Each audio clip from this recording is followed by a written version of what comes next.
오늘 저희들에게 주신 하나님의 말씀 마가복음 5장 18절에서 20절 말씀 의지하고 가서 내 가족에게 전해라, 이런 제목의 말씀을 전합니다.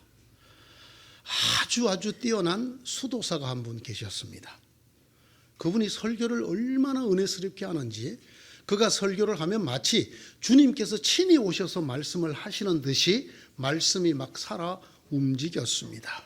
그래서 가는 곳마다 그의 설교를 듣고 많은 사람들이 감동을 하고 회개를 하고 주님을 영접하는 일들이 일어났습니다. 그의 영향력이 얼마나 컸던지 그가 다녀간 마을마다 아버지를 잃어버린 아이들이 속출했습니다. 무슨 말인가 하면 그의 설교를 듣고 너무나 감동을 받은 사람들이 너도 나도 수도사로 출가를 해버려서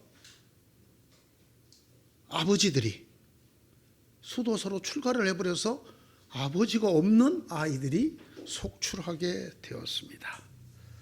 그런 일이 생기고 언제부턴가 그 수도사가 지나간다는 마을마다 할머니들과 젊은 아낙네들이 나와서 동네를 막고 그 수도사가 못 들어오게 하는 일이 벌어지게 되었습니다. 다시는 내 아들을, 내 남편을, 우리 애들의 아버지를 수도사로 못 데리고 가게, 그 사람의 설교를 듣고 감동을 받아 수도사가 되어버리지 못하도록, 그분이 아예 마을에 들어오지 못하도록 막는 일이 벌어지고 말았습니다. 그 수도사로 말미암아 아버지를 잃은 아이들, 아들을 잃은 어머니들, 남편을 잃은 여인들이 더 이상은 생겨서는 안 되겠다고 그들이 발벗고 나서서 몸부림치듯이 그 수도사를 막은 것이었습니다. 이 이야기에서 우리가 굳이 문제점을 찾아보자면, 여러분, 어디에 문제가, 누구에게 문제가 있는 것 같습니까? 설교를 잘하는 수도사의 문제가 있습니까? 그 수도사의 말씀을 듣고 감동을 받은 사람들이 문제가 있습니까? 수도사의 말씀을 듣고 감동을 받고 가족을 버리고 배와 그물을 그대로 두고 아버지를 내버려 두고 세베대의 아들들처럼 그 수도사를 따라 나서는 그 남편, 아들들이 잘못된 것일 거예요. 이 이야기를 들으면서 제가 제일 궁금한 것은 이런 것이었습니다. 이 수도사는 과연 예수를 잘 전하는 사람이었을까 아닐까? 결과적으로 이 수도사는 예수를 잘 전하는 사람이었을까요? 못 전하는 사람이었을까요? 마을마다 할머니들이, 아낙네들이 나와서 마을 입구에서부터 아예 그 수도사가 우리 마을에 못 들도록 패스, 그냥 가시오. 이 수도사는 궁극적으로 예수를 잘 전하는 사람이었을까요? 아니었을까요? 오늘 저희가 읽은 이 본문의 말씀은 기독교에 만연해 있는 신앙적인 오해를 깊이 돌아보게 만드는 말씀입니다. 그 오해는 무엇인가 하면, 주님께서는 은혜를 받은 모든 사람들을 주님의 제자로 부르신다고 하는 오해입니다. 다시 말씀드립니다. 이 오해가 무엇이냐? 기독교에 만연되어 있는 이 오해가 무엇이냐 하면, 예수 그리스도께서는 그를 만나서 은혜를 받은 사람들을 전부 제자로 부르신다라고 하는 오해입니다. 이 오해는 강단에서부터 퍼져나와서 많은 기독교인들에게 널리 퍼져 있는, 그야말로 만연된 전염병 같은 오해입니다. 작심을 하고 제가 성경을 조사를 해봤습니다. 성경에서 주님께서 나를 따라오너라, 나를 따르라 하신 것이 도대체 몇 번 나오고 누구에게 했는가? 예수께서 그들에게 말씀하셨다. 이 그들은 베드로와 안드레입니다. 나를 따라오너라, 나는 너희를 사람을 낳은 업으로 삼겠다. 그들은 곧 그물을 버리고 예수를 따라갔다. 거기에서 조금 더 가시다가 예수께서 다른 두 형제 곧 세베대의 아들 야고보와 그의 동생 요한을 보셨다. 그들은 아버지 세베대와 함께 배에서 그물을 깁고 있었다. 예수께서 그들을 부르셨다. 그들은 곧 배와 자기들의 아버지를 놓아두고 예수를 따라갔다. 마태복음과 마가복음에 공이 한 번씩 기록되어 있는 말씀입니다. 그런가 하면 마태복음, 마가복음, 누가복음에 3번 다 나오는 내용이 있는데 예수님을 따르던 제자 한 사람이 말했다. 주님, 내가 먼저 가서 아버지의 장례를 치르도록 허락하여 주십시오. 예수께서 그에게 말씀하셨다. 너는 나를 따라오너라. 죽은 사람의 장례는 죽은 사람이 치르게 두어라. 이것이 3곳에 나옵니다. 예수께서 거기에서 떠나서 길을 가시다가 마태, 레위라 하는 사람이 세관에 앉은 것을 보시고 말씀하셨다. 나를 따라오너라. 그는 일어나서 예수를 따라갔다. 마태, 마가, 누가 3곳에 다 나옵니다. 다음 날 예수께서 갈릴리로 떠나라고 하셨다. 그때에 빌립을 만나서 말씀하셨다. 나를 따라오너라. 요한복음 말씀입니다. 예수께서 베드로에게 하신 말씀인데 예수께서 이 말씀을 하시고 베드로에게 나를 따르라 하셨습니다. 예수께서 고난받으실 것을 들은 베드로가 만류하자 그때 예수께서 제자들에게 말씀하셨습니다. 누구든지 나를 따라오려거든 자기를 부인하고 제 십자가를 지고 나를 따라오너라. 마태, 마가, 누가 3곳에 다 나오는 말씀입니다. 한 청년이 와서 영생을 얻으려면 무엇을 해야 하느냐고 물었습니다. 예수께서 이 말씀을 들으시고 그에게 말씀하셨습니다. 내게는 아직도 한 가지 부족한 것이 있다. 네가 가진 것을 다 팔아서 가난한 사람들에게 나누어 주어라. 그리하면 네가 하늘에서 보화를 차지하게 될 것이다. 그리고 와서 나를 따라라. 역시 마태, 마가, 누가에 다 나오는 말씀입니다. 명절에 예배하러 온 그리스 사람 몇 명이 빌립에게 예수님을 만나 뵙고 싶다고 청하자 빌립이 안드레에게 가서 그 안드레와 함께 예수님을 찾아갔습니다. 그때 예수님이 하신 말씀입니다. 나를 섬기려고 하는 사람은 누구든지 나를 따라오너라. 내가 있는 곳에는 나를 섬기는 사람도 나와 함께 있을 것이다. 누구든지 나를 섬기면 내 아버지께서 그를 높여주실 것이다. 이상입니다. 이상의 밖에 나를 따라오르라는 말씀이 나오지 않습니다. 성경 여기저기 전신만신 나를 따라오르라로 가득 차 있을 것 같지만 이상입니다. 이와 반대되는 구절을 제가 또 조사를 했습니다. 가거라. 따라오지 말고 가거라. 이렇게 말씀하시는 것을 조사해 보았습니다. 중풍병자를 친구들이 지붕을 뚫고 달아내려서 그 중풍병자를 고치신 다음에 예수께서 중풍병 환자에게 일어나서 네 침상을 거두어 가지고 집으로 가거라. 따라오느라 하지 않았습니다. 하시니 그가 일어나서 자기 집으로 돌아갔더라. 마태, 마가, 누가 3곳에 다 나옵니다. 하혈하는 여인을 낫게 하신 다음에 예수께서 그 여자에게 말씀하셨다. 딸아, 네 믿음이 너를 구원하였다. 안심하고 가거라. 그리고 이 병에서 벗어나서 건강하여라. 마가복음과 누가복음에 나옵니다. 예수님이 어떤 집에 묵으셨을 때 향유를 붓고 머리털로 예수의 발을 씻긴 여인이 있었습니다. 예수께서 그에게 말씀하셨습니다. 네 믿음이 너를 구원하였다. 평안히 가거라. 10명의 나병 환자를 고쳐주셨습니다. 9명은 좋아서 그냥 뛰어가 버리고 1명만 돌아와서 예수님에게 감사를 드렸습니다. 그때 예수께서 하신 말씀입니다. 10사람이 깨끗해지지 않았느냐? 그런데 9사람은 어디 있느냐? 하나님께 영광을 돌리러 되돌아온 사람은 이 이방 사람 한 사람밖에 없느냐? 그런 다음에 그에게 말씀하셨다. 일어나서 가거라. 네 믿음이 너를 구원하였다.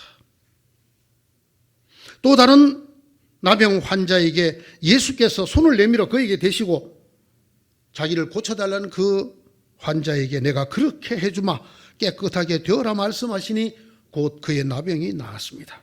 예수께서 그에게 말씀하시기에 아무에게 아무 말도 하지 말아라. 가서 제사장에게 내 몸을 보이고 모세가 명한 예물을 바쳐서 사람들에게 증거를 삼도록 하여라 하셨습니다. 마태, 마가, 누가에 다 나오는 말씀입니다. 예수께서 그 유명한 사마리아 사람의 비유를 말씀하시고 그것을 율법학자에게 말씀하십니다.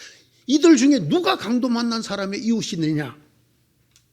그가 말했습니다. 자비를 베푼 사람입니다. 예수께서 그에게 말씀하셨습니다. 가서 너도 이와 같이 하여라. 누가복음 10장에 나옵니다. 가늠하다 잡힌 여인에게 예수께서 몸을 일으키시고 여자에게 말씀하셨습니다. 가서 이제부터 다시는 죄를 짓지 말아라. 예수님께서 너희를 다시는 종이라고 부르지 않겠다. 종은 주인하는 것을 알지 못하기 때문이다. 나는 너희를 친구라고 부르겠다고 하셨습니다. 그리고 말씀하셨습니다. 너희가 나를 택한 것이 아니라 내가 너희를 택하여 세웠다. 그것은 너희가 가서 열매를 맺어 그 열매가 언제나 남아있게 하려는 것이다. 이렇게 말씀하셨습니다. 이런 뜻이 아닌 다른 의미로서 가라는 말씀도 성경에 한 4곳 정도 나옵니다. 마태복음 28장 19절입니다. 너희는 가서 모든 민족을 제자로 삼아라. 마가복음 16장 15절입니다. 너희는 세상에 나가서 만민에게 복음을 전파하라. 마가복음 또다시 16장입니다. 주 예수께서 그들에게 말씀하신 뒤 하늘로 들려 올라가셔서 예수님이 오른쪽에 앉으셨다. 그들은 나가서 곳곳에서 복음을 전파하였다. 앞서 읽었던 말씀과 같은 말씀입니다. 예수께서 자기를 따라가고 싶지만 장례를 먼저 지내고 가게 해달라는 그 제자에게 죽은 사람은 죽은 사람이 장례게 하고 너는 가서 하나님 나라를 전파하라고 말씀하셨습니다. 어느 쪽이 더 많습니까? 예수님을 만나고 예수님에게 은혜를 받은 사람에게 예수님께서 나를 따라오너라 하고 제자로 부른 사람이 더 많습니까? 가라. 편안히 가라. 네 집으로 가라. 가서 열매 맺어라. 하신 쪽이 더 많습니까? 이 말씀들을 다 우리가 살펴본 다음에 내릴 수 있는 결론이 무엇입니까? 첫째, 주님께서는 주님을 만난 모든 사람을, 주님을 만나 은혜를 받은 모든 사람을 제자로, 사명자로 부르시는 것은 아니라는 것입니다. 주님을 만나 주님께 은혜를 입은 모든 사람들에게 주님께서 나를 따라오라고 하시지 않았단 말입니다. 하나 더 있습니다. 오늘 이 제가 살펴본 나를 따라오너라와 가그라를 살펴보면 대상이 다르다는 걸 알 수 있습니다. 예수님께서는 대상에 따라 말씀을 달리하고 계세요. 어떤 사람에게는 나를 따라오라고 하시고 어떤 사람에게는 가라고 하십니다. 그런데 따라오너라 하는 사람들의 대부분이 나중에 12사도가 된 사람들이, 주님께서 특별히 맡기실 일이 있어서, 특별히 맡기실 사명이 있어서 사명자로 삼기로 작정한 사람들에게 주님은 나를 따라오너라라고, 그들이 따라오겠다고 얘기하기도 전에 나를 따라오라고 먼저 말씀하고 계십니다. 다시 말씀드리지만 그들은 주로 주님의 핵심적인 제자들, 성경이 말하는 12사도들이 될 사람들이었습니다. 그리고 그 밖의 사람들, 병고침을 받은 이름 없는 여인, 하혈하던 여인, 문둥병을 고침받은 사람 등등은 다 주님께서 어떻게 하셨어요? 가거라. 편안히 가거라. 네 집으로 가거라. 가서 열매를 맺어라. 이렇게 말씀하셨다는 것입니다. 이제 오늘 본문을 다시 읽어봅니다. 예수께서 배에 오르실 때에 귀신 들렸던 사람이 예수와 함께 있게 해달라고 애원하였다. 그러나 예수께서는 허락하지 않으셨다. 그리고 그에게 말씀하셨다. 내 집으로 가서 가족에게 주님께서 너에게 큰 은혜를 베푸셔서 너를 불쌍히 여겨주신 일을 이야기하여라. 여러분, 똑같은 내용이 누가복음 8장에 한 번 더 나옵니다. 그것은 이렇게 기록되어 있습니다. 귀신이 나간 그 사람이 예수와 함께 있게 해달라고 애원하였으나 예수께서는 그를 돌려보내시며 이렇게 말씀하셨다. 네 집으로 돌아가서 하나님께서 내게 하신 일을 다 이야기하여라. 그 사람이 떠나가서 예수께서 자기에게 하신 일을 낱낱이 온 읍내에 알렸더라. 누가복음 8장 38절에서 39절에 나오는 말씀입니다. 귀신 들렸다가 예수를 만나서 고침을 받은 그 사람, 사람들과 함께 사람들이 사는 거처에도 살지 못하고 무덤가에 살던 그 사람, 자기 몸을 스스로 자해하면서 소리를 지르고 벌거벗은 채로 괴성을 지르던 그 사람, 자기 속에 자기가 너무 많아서 네 이름이 무엇이냐? 예, 저는 군단입니다. 5,000명 이상이나 되는 군단이라고 말했던 그 사람, 그가 예수님의 말씀 한마디로 구원을 받았습니다. 그는 진심으로 간절히 예수님을 따라가고 싶었습니다. 자기보다 더 생생한 예수 그리스도의 능력을 드러내는 증인이 없습니다. 자기에게 무슨 일이 일어났는가를 얘기하는 것이 곧 예수 그리스도가 어떤 분이신가를 드러내주는 귀한 일이었습니다. 그는 예수님과 함께 있겠다고 애원을 하였습니다. 간청을 한 것이 아니라 애원을 하였습니다. 빌었단 말입니다. 그러나 주님은 거절하셨습니다. 집으로 돌아가라. 나를 따라오지 말고 집으로 돌아가라. 가서 네 가족에게 고해라. 하나님이 나를 불쌍히 여기서 어떤 일을 해 주었는가. 자, 여러분, 이 말씀은 예수님이 그의 핵심적인 제자들을 삼으려는 사람들에게 나를 따라오너라 하신 말씀입니까? 아닙니까? 아닙니다. 가서 복음을 전파하여라라고 하신 말씀입니까? 아닙니까? 그 말씀도 아닙니다. 네 집으로 돌아가거라. 네 집으로 돌아가서 네 가족에게 보여주고 알려주어라 하신 말씀입니다. 가서 네 집에 가서 네 가족에게 은혜 받은 네 모습을 보여주어라. 하나님이 어떻게 너를 만나주시고 어떻게 구원하셨고 네가 어떻게 새로운 생명이 되었는가를 누구에게 가라? 가족에게 가라. 가족에게 가라. 이렇게 말씀하셨습니다. 저는 이 말씀을 읽을 때 그 사람이 애원하였다는 말이 정말 가슴에 깊이 와닿았습니다. 제가 주님을 처음 영접했을 때 정말 저는 애원을 했습니다. 주님, 주의 말씀을 전하는 자가 되게 해 주십시오. 애원했습니다. 그러나 주님은 바로 허락하지 않으셨습니다.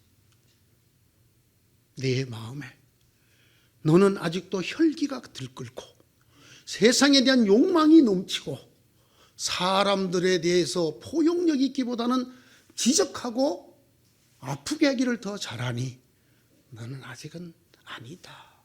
그렇게 저를 돌리보내셨던 것을 기억합니다. 애원하였습니다. 그렇지만 주님은 허락하지 않았습니다. 그토록 큰 은혜를 받았는데도 말입니다. 그래서 어떻게 하든지 하나님이 주님께서 나를 어떻게 구원하셨는가를 사람들에게 보여주고 싶고 증거하고 싶었지만은 주님은 그것을 허락지 아니하셨다.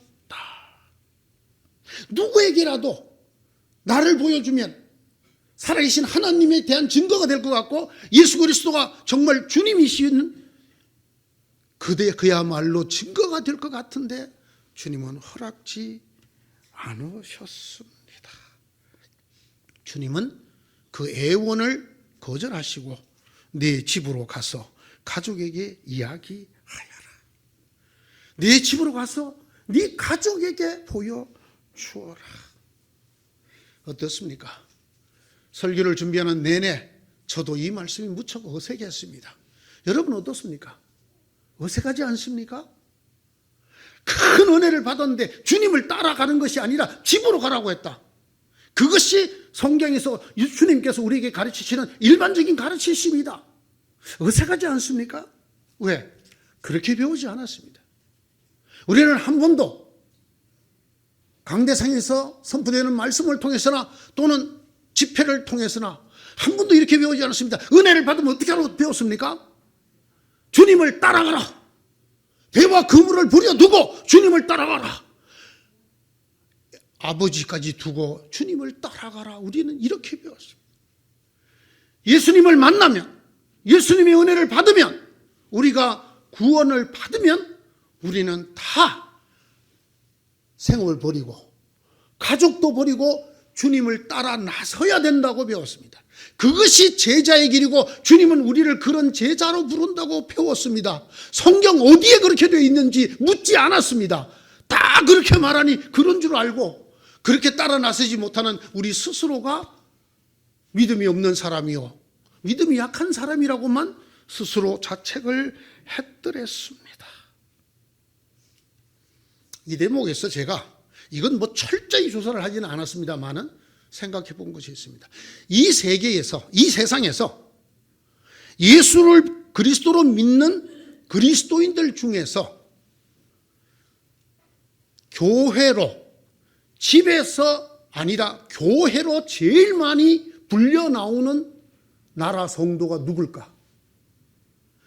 예수를 믿고 은혜를 받았다 하면 집에 있는 것이 아니라 집에서 교회로, 집에서 교회로, 집에서 교회로. 이건 제가 깊이 조사 안 해봐도 정답이 나와 있는 것 같아요. 한국입니다. 우리가 얼마나 예수를 믿고 나면 집에 못 붙어 있게 불러내는지 한번 보십시오.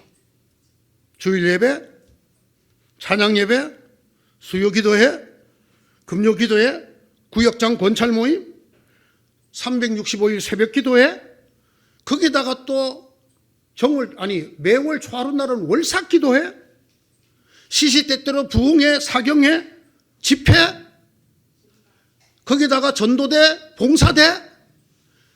예수 제대로 믿으면, 한국에서 예수 제대로 믿으려면 집에 붙어 있을 시간이 없습니다. 맨날 불러냅니다. 맨날. 여러분만 그런 게 아니에요.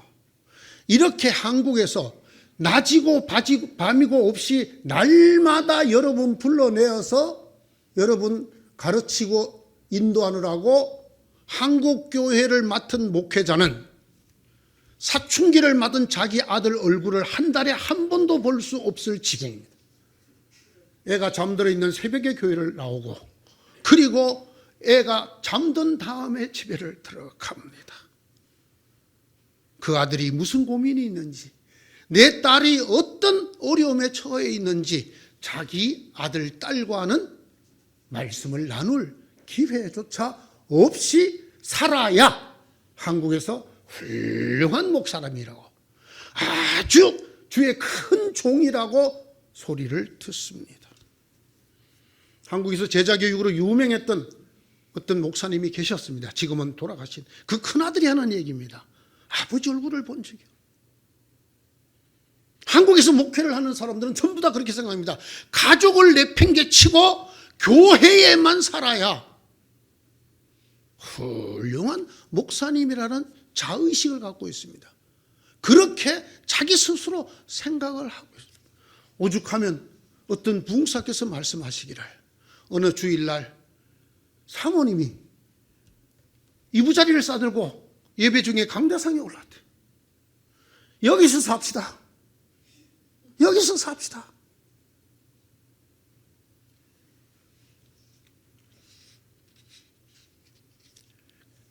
그렇게 100여 년 지난 한국교회 실상이 어떻습니까? 지금 2대, 3대가 함께 교회를 나오는 교회가 많습니까? 어느 교회를 막론하고 할아버지가 아들 내외, 그 아들의 손자 내외를 데리고 교회를 나오는 교회가 흔합니까? 귀합니까? 없습니다. 무슨 말입니까? 가족 내에서 신앙의 전성이 이루어지지 않는다는 말입니다. 제가 언젠가 한번 말씀드렸죠. 1976년도 미국의 기독교교육협회 총무가 쓴 책입니다. 우리 자녀들이 신앙을 가질 수 있을까? 다른 사람이 아니에요. 목숨을 걸고 신앙을 찾아 미국으로 건너온 청교도들이 하는 말입니다. 우리 자녀들이 신앙을 가질 수 있을까? Will our children have a faith? 결론이 뭔지 말씀드렸죠. No! They don't have. 내 자식들이 신앙 못 가지게 된다는 겁니다. 우리는 이렇게 열심히 신앙생활을 했는데 정말 새벽부터, 여러분 대한민국이 개발한 것 중에 기독교 2000년이 넘는 역사상 가장 탁월한 골 때리는 집회가 하나 있어요. 이게 새벽기도예요. 가장 깊은 잠에 빠져들 새벽 4시 반에 몽유병 환자처럼 일어나서 교회 가서 부시시한 머리로 와서 예배 드리고 기도하고 이걸 하는 나라예요. 그러면 우리의 가정들이 훨씬 더 신앙적이어야 될 거 아닙니까? 한국교회 교회마다 정말 믿음의 전성이 잘 이루어져서 2대, 3대, 4대, 5대 우리의 후손들이 이 교회를 꽉 채워야 될 것 아닙니까? 네? 우리가 그렇게 훌륭한 신앙인이었으면 어떻게 내 자녀들이, 우리 가족들이 신앙의 감동을 못 받는단 말입니까? 어머님이 가시는 천국이요? 죄송하지만 저는 그곳을 사양하겠어요. 저희 어머님이 가시는 천국이라면 저는 안 가겠어요. 저는 이걸 한 번 들은 게 아니에요. 예? 어떻게 전 세계에서 신앙생활 제일 잘한다고 집에 붙어 있을 겨를이 없도록 맨날 같이 교회에 와서 사는 목사님들과 성도들로 가득한 이 한국에 우리 자녀들이 예수를 안 믿는다는 것이 이게 무엇을 말해주고 있습니까? 어떤 사회학자가 한 얘기입니다. 18%의 원칙이라는 게 있습니다. 흔히 우리가 20%의 원칙이라고 알려져 있는데 이게 뭐냐면 불특정한 다수 속에 특별한 색깔을 가진 사람이 18%를 넘어서면 그 전체가 그 색깔로 보인대요. 여러분, 한국의 기독교인이 몇 프로죠? 20%입니다. 지금 한국의 기독교인만큼 아주 독특하고 구체적인 색깔을 가진 다른 종교인들이 많나요? 별로 없습니다. 그러면 이 사회학자의 말대로 하자면 한국이 기독교 국가처럼 보여야 됩니다. 한국이 돌아가는 원리가 기독교 원리를 따라 돌아가는 것처럼 보여야 됩니다. 그들의 생활이 기독교 윤리로 완전히 물들어 있는 것처럼 보여야 됩니다. 그런데 현실은 어떻습니까? 부정부패, 비리가 끊이질 않는 게 고사하고 부정부패의 왕국이잖아요. 비리의 왕국이잖아요. 온 국민을 절단내고 양쪽으로 나누어 싸우고 있는 저 정치인들 중에 기독교인이 30%가 넘는다는 걸 아십니까? 국회의사장이 장로입니다. 이 나라 초대 대통령이 장로였습니다. 부통령은 목사였습니다. 네? 저 고위직에 있는 공무원이나 정치인들이 교회를 다니는 사람이 일반 국민 퍼센티지보다 높단 말입니다. 그리고 그들은 대부분 교회의 중직자들이에요. 그런데 이 나라의 꼬라지가 어떻습니까? 어디에 기독교 냄새가 납니까? 예? 국민의힘에? 더불어민주당에? 진보당에? 도대체 어디에 기독교의 냄새가 납니까?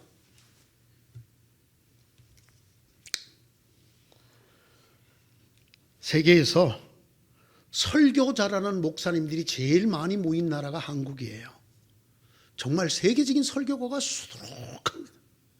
뿐만 아니라 초대형 교회, 그냥 교회가 아니고 초대형 교회가 세계 10대 초대형 교회 중에 우리나라가 4개를 갖고 있어요.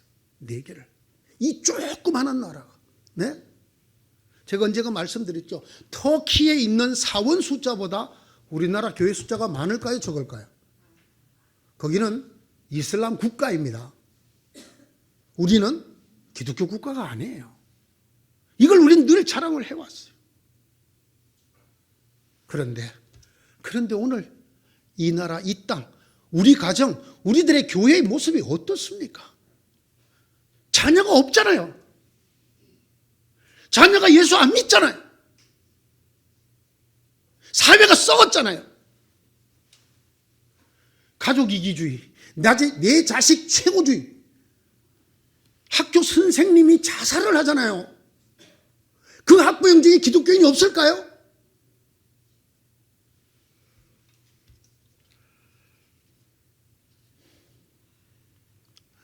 어린이집에서부터 부모들의 갑질이 말도 못한다고 합니다. 어디까지 가는지 아십니까? 군대까지 간다고 합니다. 군대까지. 아들이 복무하는 군대 근처에 집을 얻어가지고 거기서 아들이 제대할 때까지 산다고 합니다. 아들이 시도 때도 없이 전화한답니다. 엄마, 나 고창한테 맞았어.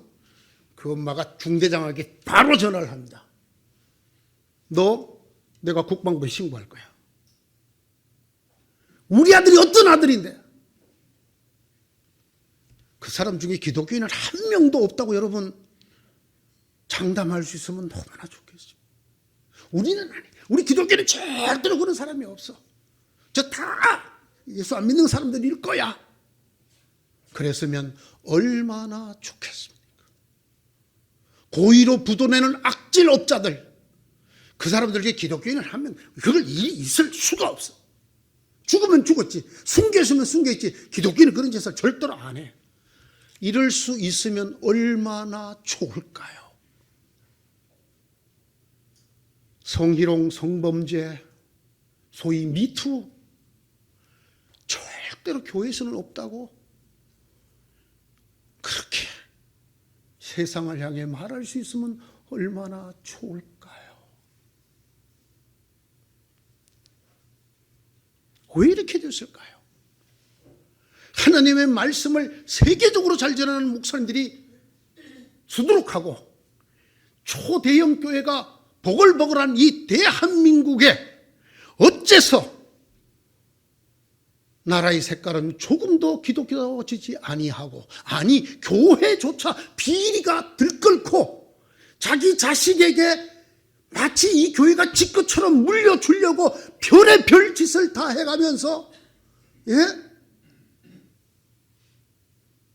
총회 재판국 국원들을 돈으로 다 삶아서, 그래도 말을 안 들으니까 네 돈 받은 걸 내가 다 까버릴 거야, 너 목회 그만 할 줄 알아, 협박을 해가면서 재판 받을 걸 또 뒤지고 또 뒤지고. 왜 이렇게 됐을까요? 왜? 우리 자신에게 물어보면 대답이 바로 나옵니다. 바로 나옵니다. 여러분, 사랑하는 여러분, 여러분이 예수 믿고 무엇이 변했습니까? 어디가 새로워졌습니까? 예? 여러분이 가정에서 아버지 노릇하는 것, 아내 노릇하는 것, 엄마 노릇하는 것, 또는 어른들을 섬기는 자식 노릇하는 모습이 바뀌었습니까?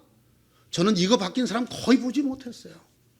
제가 40년 넘게 목회하면서 가장 가슴 아팠던 것은, 그렇게 열심히 신앙생활을 잘하는 것 같은 사람이 집에서는 예수 전혀 모르는 사람하고 똑같이 남편 짓을 하더라는 거예요. 똑같은 남편 짓을. 네?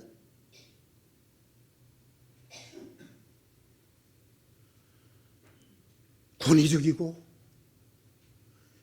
부인 알기를 무슨 여종 정도로 알고, 네? 아버지로서 아들들에게 자상하고 그들을 아파해주고 보듬어 주는 게 아니라 권위적이고, 어디 거기 십자가 진 모습이 보입니까? 교회에서는 보이는데요, 집에서는 안 보여. 집에서는 안 보여. 이게 몇 년 됐다고? 이게 100년 됐어, 우리나라. 그러니 누가 감동을 받겠어요? 여러분의 가족들이 감동을 받아요? 여러분의 자녀들이 감동을 받아요?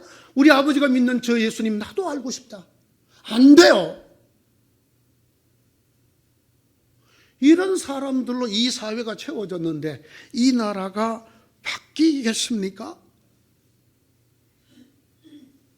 이 교회에 희망이 있겠습니까? 우리의 자녀들이 신앙을 가지게 될까? 요즘 애들 표현으로 하면 멜롱. 되기는 뭐가 돼? 자식들이 볼 때 정말 지긋지긋한 아버지인데, 정말 끝내주는 시어머니인데 너무나 이기적이고, 예? 여러분, 제가 전도사를 할 때만 해도 토요 집회가 있었어요. 토요일마다 학생들이 모여서 성경 공부하고 기도를 했어요. 어느 날 교회에서 싹 없어졌어요. 요즘 여러분 중고등부 토요 집회하는 교회 보셨습니까? 누가 없앴을까요? 누가? 예수 안 믿는 사람들이 투서를 넣고 압력을 넣어갖고 토요 집회하는 교회는 회개하라! 그래서 없앴습니까? 교회에 나오는 교인들 중에 초신자들이 없앴습니까? 신앙생활 잘한다는, 교회의 중진들이 다 없앴습니다. 당회를 해서 토요 집회. 요즘 학생들을 토요일에 교회를 불러내다니 다 없앴어요. 중고등부에서 임원을 뽑는 날에 교회 직분자 자녀들은 아예 그날 교회를 못 나옵니다. 엄마가, 아빠가 너 교회 가면 죽을 줄 알아. 고3이 찬양대를 서 이게 미쳤나? 대학교 들어간 다음에 하란 말이야. 대학교 들어간 다음에. 그러면서 열심히 찾습니다. 어느 강사가 우리 아들을 스카이로 보내줄까? 수단 방법을 가리지 않습니다. 무엇이 다릅니까? 예수 안 믿는 사람하고. 네? 여러분의 아내에게 물어보십시오. 여러분의 아들, 딸에게 물어보십시오. 여러분의 며느리들에게 물어보십시오. 내가 예수 믿는 사람으로 새로 보이느냐고. 내가 믿는 예수가 궁금하냐고.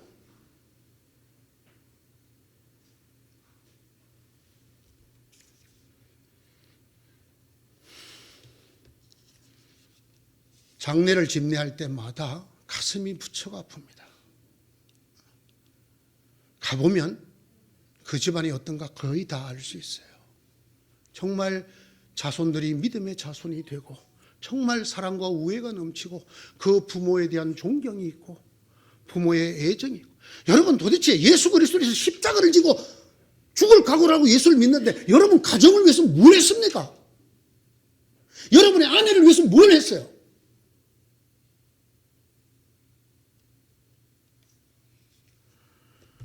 어떻게 저와 여러분 같은 사람들이 모여있는 교회를 탓할 수 있겠습니까? 어떻게 이 나라에 있는 기독교 교회를 탓할 수가 있겠습니까? 누가 안 변했는데? 내가 안 변했는데. 어디서 안 변했는데?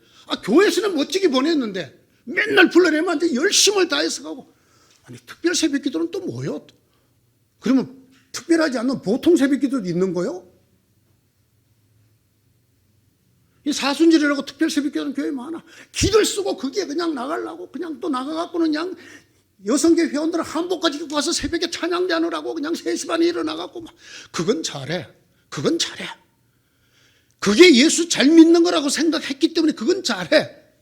그런데 그 열심으로 그 순교적 정신으로 남편한테는 뭐 했냐고. 아들 딸들에게는 뭐 했냐고. 우리 아들 좋은 학교 못 가도 되니까 방학 중에 불러내지 마세요. 방학 중에는 교회 사는 수련회 가야 합니다.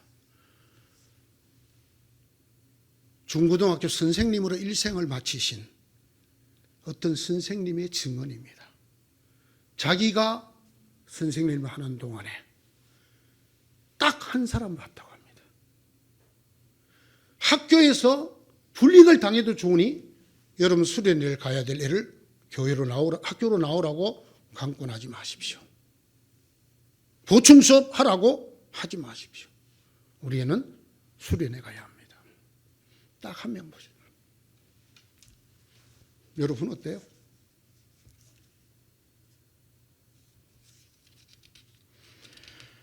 한국교회가 너무너무 잘하는 게 있습니다.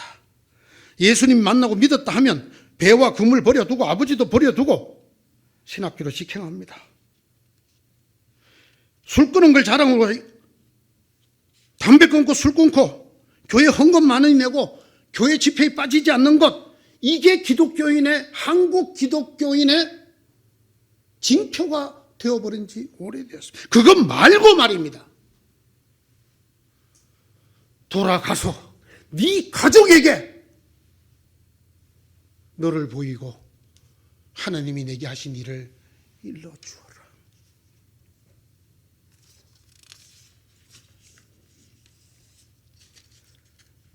우리의 삶이 가장 적나라하게 드러나는 곳이 가정입니다.